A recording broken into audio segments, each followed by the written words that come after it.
Okay, now we're going to show some special procedures used in evaluating the toddler to preschool age child. When you walk into the room, the fact that we're an adult and they're a child may be an intimidating factor for them. Plus, we don't know what kind of experiences they've had in the past. So some of the things that are important to keep in mind is that you want to make yourself small. This gives the child the chance to, you can interact on their level, kind of at their eye level, and they don't feel quite as afraid that way. And also you want to keep a safe distance from the child. This gives the child the opportunity to evaluate me and kind of give him an idea if I'm a safe person that he wants to interact with. And another important thing to keep in mind that in this preschool age group, these children are very modest. So it's important to try to keep them covered as much as possible. Now on your initial approach to the child, you want it to be a slow, smooth approach. You don't want any jerky, sudden movements. And you want to make sure that you interact with the patient as well as the parent. Zach, how are you doing, buddy?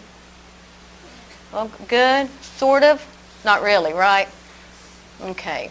Well, I'm just going to do some special examinations on Zach that'll emphasize some differences in the infant and also emphasize some procedures that can be utilized if you had a child that wasn't very compliant. So with the pre-age school or preschool age child, you want to start distally. So Zach, let's bring your legs down, buddy. And what I would do, I'd just be doing an evaluation of Zach's skin. And as I'm examining each portion of his body, I will be examining that portion of the skin as well, looking for any lesion formations. While the child is sitting on Dad's lap, we could go through some strength tests where, just quickly demonstrate. Zach, push against me, buddy. Push your legs out. Good. Now pull them together. Pull your legs in towards you. Good. And that's just some simple strength testing that we can do while the child is actually sitting on the parent's lap. And again, I want to emphasize that you will begin distally, working towards the center of the body, leaving the head, the eyes, ears, nose, and throat for last. Okay, Zach, I'm going to listen to your heart. And this is my stethoscope. This is what I use to listen. You may have used this before. Have you ever seen this? I bet you have. Okay, so I'm just going to warm this up a little bit, and I'm going to start off by listening to your heart. Now, would you like to lift your shirt up for me? No? Okay, that's fine. That's no problem.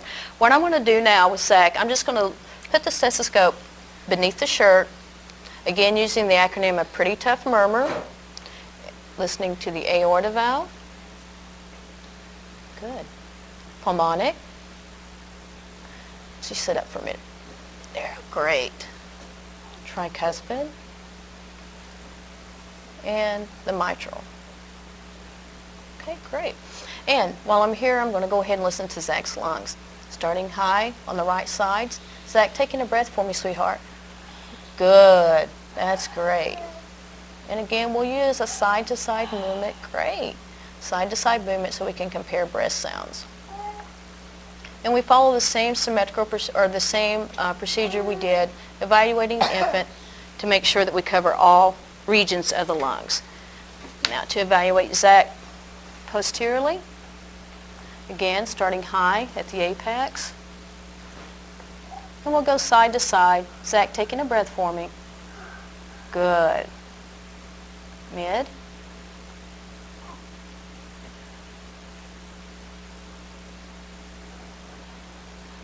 Left lower lung field. Good. Right lower lung field. And again, listening to the lateral. Deep breath in for me. Good. And sometimes you see it takes a little work to get everything done. Taking a breath for me, Zach. Okay, thank you. Now what I'm going to do, just as we did with the infant, I'm going to go ahead and while I have my stethoscope, I'm going to go ahead and listen to the bowel sounds in Zach's belly. What'd you have for breakfast this morning? You don't know? Nothing. Well, what kind of dad do you have? All right. Well, normally a good dad would feed his kid Cheerios or something for breakfast, so then I could listen for Cheerios in Zach's belly. Again, we want to emphasize the all four quadrant approach, right and left upper, left and right lower. And since this child is starving, we'll probably feel for nothing in his belly because his daddy didn't feed him any breakfast. But you can just use a soft, tender approach to the belly. Now normally you'd rather have this done with the child laying on the table, but some children don't feel comfortable that way, so to evaluate from the father's lap or the parent's lap is fine. Okay, good. Okay, now we're going to move on to the HENT portion of the examination. Again, we would do a red reflex with the child, and I've already demonstrated that with the infant, so we don't have to demonstrate that with Zach. So we're going to move on to the nose, ears, and throat. Zach, have you ever seen this before? Oh, yeah. This is my magic light. You want to hold it? It's important to let the child examine. Go ahead, sweetheart. It's important to let the child examine the equipment. Why don't you use it on Dad? Put the light on Dad. Good. Now that's my same magic light that I'm going to use on you, okay? Okay, let's go ahead and let's take a look in the ear. And I want to demonstrate a special hold that you can use on children who aren't being very cooperative. As you see that Zach is sitting on his dad's lap. He has his legs between his legs, so if he was a kicker, he could bring the legs together to restrain the child that way. We're basically doing this to make sure that this is a safe environment for the child so that I don't injure the ear when evaluating the tympanic membrane. The arms are in front. Dad's holding the child across the child's chest, and he has the head braced firmly against his chest, holding onto the head.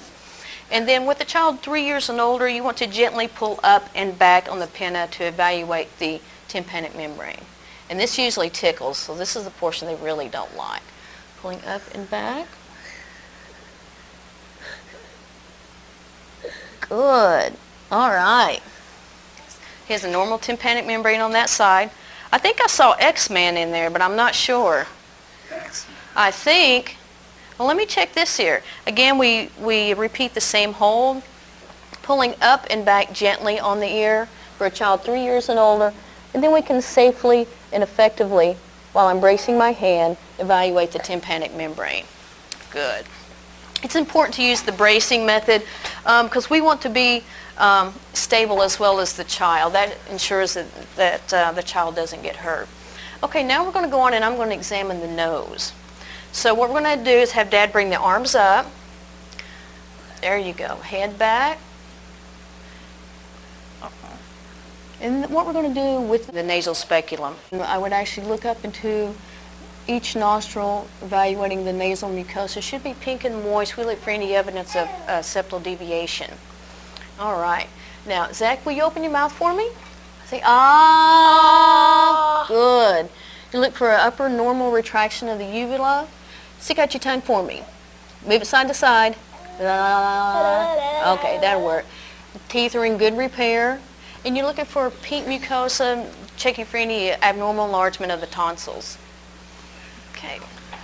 Now we're going to do some musculoskeletal evaluation. Okay. Okay, Zach, I'll have you come up here for me, please. Stand right here beside me. This way. Feet together. Good. All right. Put your hands out in front like an elephant snoot. Now bend over. Good. You just want to hold on to the child, and what we're doing here, we're doing the spiny evaluation, checking him for any abnormal curvature. Again, we're going to palpate the spinous processes, and you can actually hold the child from beneath to give them stability. Okay, good. Okay, Zach, stand up for me. And I'm also going to assess the symmetry of height for his hip. Good. Symmetrical hip height. Now, Zach, what I want you to do, I want you to walk forward for me. And here we're just doing a simple evaluation of the musculoskeletal function. Okay, now can you walk back on your toes for me? Good. How about your heels? Can you do your heels? Great. Can you walk like a duck? Show me how you walk like a duck. Ready? Down. And walk. Good. And this particular exam called the duck walk is real good to evaluate the musculoskeletal function of the child. That's good, Zach. We can go ahead and get up.